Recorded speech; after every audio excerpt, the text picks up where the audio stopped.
Come on, Faulkner, we need a quorum.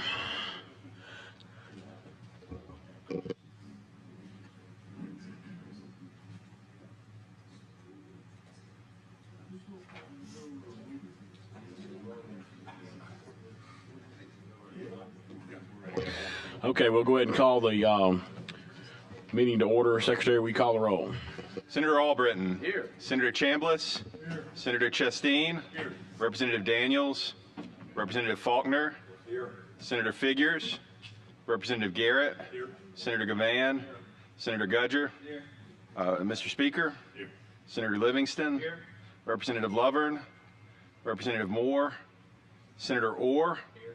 Representative Pringle. Here. Representative Reynolds. Here. Representative Shedd. Senator Singleton. Here. Senator Smitherman. Here. Representative Stadhagen. Here. Mr. Chairman, we have a quorum. Thank you, Mr. Secretary. Today we've got hopefully a good presentation coming on what we've done with the State House. We've done some great work over the last couple of years. I appreciate the cooperation that this council and other legislators have given to me in working with Representative Pringle and the team that's been put together on the State House. Based upon our rules, the way we're set up is the Senate chair presides for the first 2 years, and the House chair provides for the last 2 years of the quadrennium. So now's that time to pass the torch. So, torch is passed. Thank you, Senator. I appreciate it. Looking forward to chairing this committee for until the end of the quadrennium. And do I have a motion to approve the minutes? So moved. Motion. All in favor say aye. Aye. All opposed? The minutes are approved. I now recognize our Secretary Ithne for update on the RSA agreement. Thank you, Representative Pringle. Mr. Chairman, members, as y'all, just to get y'all up to speed on where we're at on the legal side, as y'all know, we executed an agreement with RSA a little bit over a year ago to move forward on construction of the State House. The original agreement covered the building of the new building only and not the other improvements to the Capitol complex that we've been talking about, including the parking deck and the park and the demolition of this building.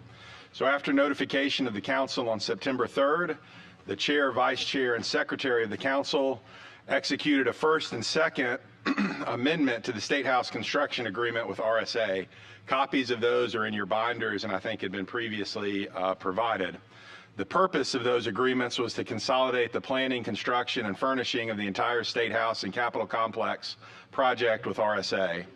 The first amendment provided that RSA would manage, fund, design, the development and construction of the Capitol Park and parking deck, in addition to the new State House. These properties will be consolidated with the parcel on which the State House is being constructed and incorporated into the lease purchase agreement for the new State House, and all become part of one project.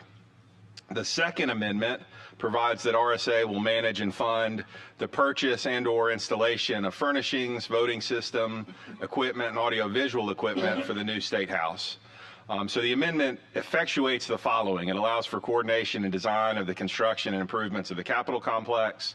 It allows for the Legislative Council to advance the funds that the legislature appropriated this past year and in coming years to RSA for the completion of the total project without us having to hold on to cash for those things that we're planning to pay cash for, which helps us stay ahead of having to capitalize any interest over the course of the project. And it allows for the Legislative Council to make use of RSA's extensive expertise and network to get better deals on those furnishings and equipment, as well as have continuity of design over the total project. And so those documents were executed in September, and I think, as I said, are before the members today, if there's any questions. Mr. Chairman. Yes, Mr. I'd like to move the council ratify the first and second amendment to State House construction agreement with RSA. The chair and vice chair and secretary be authorized to take necessary action to execute those agreements. We have a motion. Second. We got a second by Senator Smitherman. All in favor say aye. Aye. All opposed? Ayes have it. Thank you, Mr. Chairman. With that, we have Steve Timms of RSA, who's overseeing the project with us, who can give us an update, Mr. Chairman, if you'd like. Please come forward, Mr. Timms. Thank you. All right, thank you. Thanks, appreciate it this morning. I know you appreciate brevity, so I'm gonna do my best to keep this short. As you've noticed, we do have a little project going on next door. So today, the plan is to give you a quick update on that. My name's Steve Timms. I'm with the Retirement Systems of Alabama. I'm part of our real estate group. And we're working with a great staff of people. We've got your team, Othni, Pat, and John, that we meet with regularly, but we've also got great architects, engineers, contractors, construction managers, tradespeople, subcontractors, and the project is moving along very well. During the last update that you received, so Goodwin Mills and Kaywood came and gave you kind of a big overview of what the project looks like.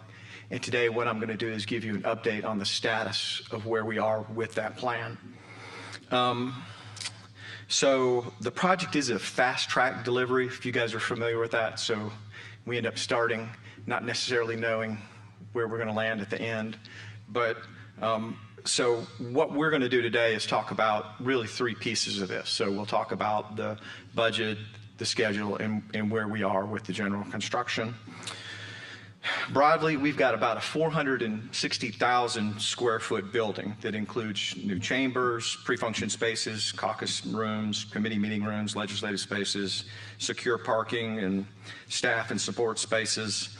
And the design is intended to address a lot of the concerns that you guys have previously expressed. We're trying to provide for access to the general public, but maintain security. We've heard things like the elevators are a problem, so we've addressed that with high-speed elevators and redundancy in elevators so that you're not suffering that traffic problem. We know that mechanical problems have been an issue, air conditioning and that sort of thing. So the air conditioning that you'll get will be spot on. It'll be like any other RSA building. So relative to budget, today we bid and awarded about 90% of the project. So when you look out there and see where we are, that's not instructive as to how much we've put out on the street and received bids for. The remaining 10% is really going to be the outside of the building. And I'll talk about that in a minute. The good thing is that the bulk of the contracts have gone to Alabama contractors. A lot of times you'll see a big project like this, and this is a big project, you'll draw people from out of state and regionally. In this case, the bulk of what we had have gone to local people. So, you know, some of the names, Morris Shea, you guys will recognize these guys, Morris Shea Bridge Company, they did the foundations. Rayburn General Contractors, they're out of Auburn. They did the frame that you see going up now. So that concrete frame is them. They also were recently the low bidder on the General Works package, so which is the bulk of all the interiors. Cast Stone is out of Opelika. They've got the precast skin. Dixie Electric is from Montgomery. They've got the entire electrical package. Bradley's a Montgomery contractor, and they've got all the HVAC, plumbing, fire protection, and those type of trades. Right now, the frame that you see going on is on the critical path. That's the thing that we're most interested in. And we expect that to top out the third week of March. And then you'll see the steel, which is almost the only steel on the job for the dome going on, and that'll finish about 30 days later. As the concrete's curing, if you go around that side, you'll notice that the shores and reshores come out. And then as soon as they come out, the other trades, so Dixie, Bradley, those type trades come in and they start roughing in. So we're chasing ourselves up the building. We'll get to the top and eventually we'll turn around and come back down. You'll see about mid-March, the precast, which is the skin of the building, start to go up. That'll start about the 17th of March and it'll continue through October. There'll be another crane out there, if you can believe that. So we'll have another giant crane out there to erect that precast, and it'll stay up for the duration of that work. Daily workforce on the project right now is about 160 people, and we would anticipate that when we're really going with everything going on, it'll be 300 plus people on site every day. and that's tradesmen. That's not the supervisory folks or the management people. The schedule that we're talking about, I know that's been of interest, but right now what we're talking about is a finish about August, and that'll allow for us to get y'all transitioned into the space and then be ready for you to be in November of 26. So not August of this year, August of the next year. And frankly, just based on the bids to date and the quality of the team, the schedule that we're seeing, we're very positive about the project and have not a lot of concerns. And that's it. Does anybody have a question? I have a question, Mr. Chair. Senator? Where are we in terms of budget on this project? Are we on target with our budgeting, or are we? Yes, I mean, we've been, I'll say, fortunate. We try really hard to manage that process. We bid about 90% of the work, and to date we're about $5 million under budget. Sure. So the remaining 10% is yet to bid, and we expect that in about 5 to 6 weeks we'd know that. Mr. Chairman, that means I get an extra sweep for saving. Well, no. A double sweep. Senator Smitherman. In that vein, I have something to ask, but in that vein, I just want a closet and a TV. I'll be all right. Look, I wanted to ask this. I asked this at the very beginning when we started talking about doing this project, and I want to ask, do we have any African Americans that have got some contracts? Because I know none of them folks you name ain't. And so I mean, you know, we generally try to do that. We're doing it with the prisons. You know, so I'm just saying, is it in it? I'm just asking you. I'm not putting a burden on you. No, sir, I understand, and I understand the question. Honestly, the RSA as an entity, you know, we try to support the minority community, but in fact, what we support is getting the best product at the best price. And so we try to create a system where anybody and everybody that's qualified can bid, and we hope that the best person gets the job. And if it's a African American firm or, you know, a minority firm, whatever it is, then we would fully support that, but we don't chase that as a goal. So we don't try to make sure that we have inclusion of African Americans in this project then? We don't have set asides, no, sir. No, I didn't call it a set aside. Well, we don't. I mean, you know, I tell you why I say that, because if we have them qualified to build a protective stadium that everybody has been to, we have them qualified to build the Legacy Arena, and we have them qualified to build our prisons. We got qualified people in this state. Yes, sir. And all I'm saying is that, you know, they need to have an opportunity to participate in this project in some shape, form, or fashion. And nobody's talking about compromising quality. I just want to make sure you understand that. Yes, sir. Nobody asked nobody to give them nothing. You know, I'm like James Brown. Just open up the door. I'll go get it myself. And so I want you to understand that. So it's not nobody asking somebody to do something, but provide them the same opportunity.